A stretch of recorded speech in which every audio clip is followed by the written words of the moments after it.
or they do like this, or they watch the... This is disrespect.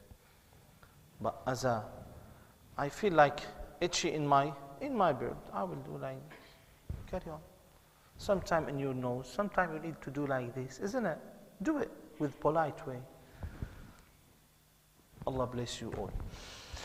اللهم علمنا ما ينفعنا وانفعنا بما علمتنا وزدنا علما وعملا متقبلا يا أرحم الراحمين وصلى الله على سيدنا محمد وعلى آله وصحبه وسلم والحمد لله رب العالمين آمين آمين آمين. Do you have any question, brothers? Yes. Just the one point I want to clarify about Jibreel. Pray with the Prophet 20 times or Jibreel leave the Prophet? Jibreel, what he did, just to know. Sayyidina Jibreel came. He led Fajr prayer at the beginning and Fajr prayer at the end. How this happened? He came first day he led the prayer at the beginning of Fajr, at the beginning of Dhuhr, at the beginning of Asr, at the beginning of Maghrib, at the beginning of Isha. Okay? He came next day, he led the prayer at the end of Fajr, at the end of Asr, at the end of Maghrib, at the end of Dhuhr, at the end of Isha. Okay? So Sayyidina Jibreel, he led this prayer with the Prophet Muhammad sallallahu alaihi wasallam. As I said, some scholars they said this 10 times, some scholars they said this 20 times. And this happened where? In Mecca. Okay? Because the prayer, the first 13 years, when the Prophet Muhammad ﷺ was in Mecca, they used to pray Dhuhr 2 rak'at, Asr 2 rak'at, Isha 2 rak'at. Just Maghrib 3 and Fajr 2. When Prophet Muhammad ﷺ come to the Medina, become Dhuhr 4 rak'at, Asr 4 rak'at, Isha 4 rak'at, and keep Maghrib 3 rak'at. So all this happened with Sayyidina Jibreel. Okay? The point that I want you to get, like, I had this question. One day, my sheikh joined the prayer late. And he came with 10 brothers, the student of the sheikh. I was there. When the imam finished his prayer, the sheikh with his student joined, let's say, in the second rak'ah. Imam finished the 4 rak'at, they missed 1 rak'ah. When the sheikh stand up, all the sheikh with the student, they missed 1 rak'ah. The student went back 1 step. And they followed the sheikh with his prayer. Is that allowed? And some people know it's not allowed. They are followers for the same imam. Indeed, in Shafi'i madhab, they get it from this point, that allowed to follow the sheikh. Because the sheikh, the same prayer joined with you. If the sheikh joined different prayer and you follow the sheikh with different prayer, we say no. Do you understand? Like, I joined the prayer here, and later on I found the sheikh start prayer there. Can I follow the sheikh with this prayer? No. Finish your prayer, then you join that prayer. But when we joined all together, this we call at-tatabu'. What does mean tatabu'? That means I follow him just with his actions. Do you understand? This is why I say learn fiqh on the formal way. Why I say I repeat this word 1,000 times, formal way.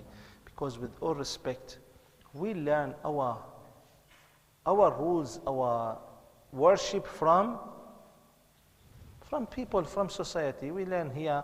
I heard in the YouTube there, if someone asks you, what is the evidence of this?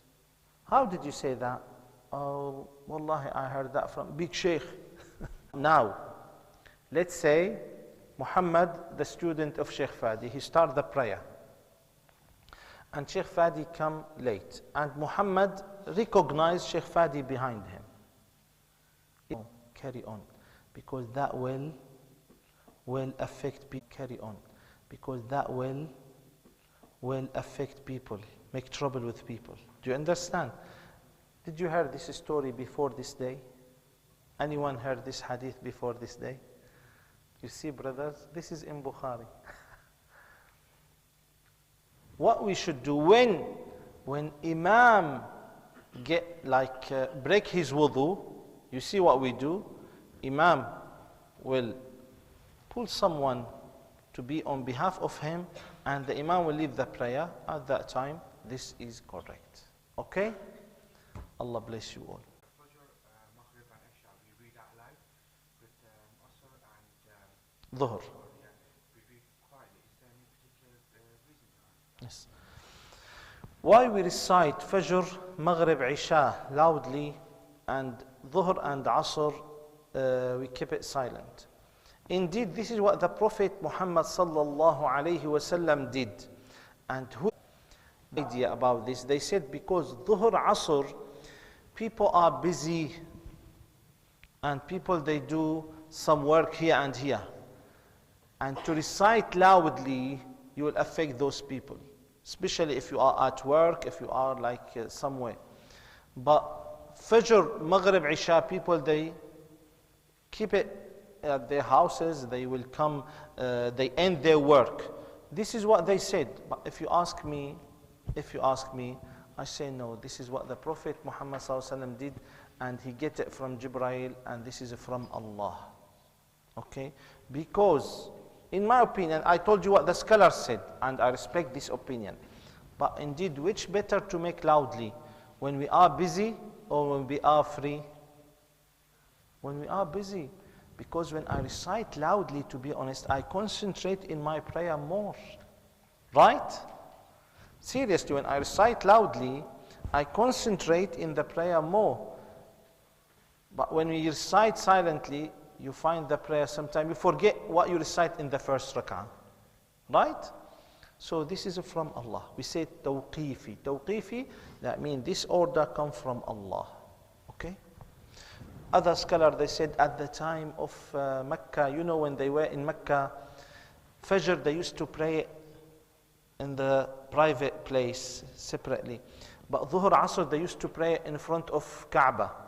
So they couldn't recite loudly. This is the opinion of scholars. Okay? Inshallah. Yes. It's off topic. My cousin sister who works for the radio station wants a clarification on a ruling. What's the ruling on life insurance? All insurance in Islam is forbidden. Clear? You get the point? All insurance in Islam is forbidden. Done? Now let us go with details. And Satan with. Here you have exception. You have permission because I need the car. Okay? Let's go to second point. If they say, focus, you cannot get this house without insurance. You have to do insurance for your home. Is that compulsory upon us? Even in Muslim countries, just to know, like in Syria, you must to do insurance for your car. You must to do insurance. We say ta'min ilzami, that means compulsory insurance. Okay? Subhanallah. If they force us and become as a compulsory issue, we will say do it. But do it with lowest price. What I mean? Because some people now, he bought nice house, and this house cost him a lot. He say, I will put insurance for my house. If something happen, at least I will be safe. You get big store and lot of money inside it. I will do insurance. If something happen, this is haram. If something optional is haram. Clear? Inshallah. For life, subhanallah, we believe that everything from Allah. Right, brothers? I cannot say I need insurance for that. And I know they put it everywhere on the YouTube, all social media, they give this advertisement and they give this ad. If you are over than 40, you have, if you pay just a £10 or £15, your family will get 600,000. We don't need anything. Otherwise, you will put yourself in trouble, inshallah. Any other? Yes, Abdullah.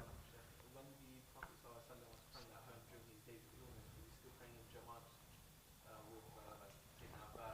Amazing question. Yes, when he prayed in his house, he used to pray jama'at with people who were with him, sallallahu alaihi wasallam.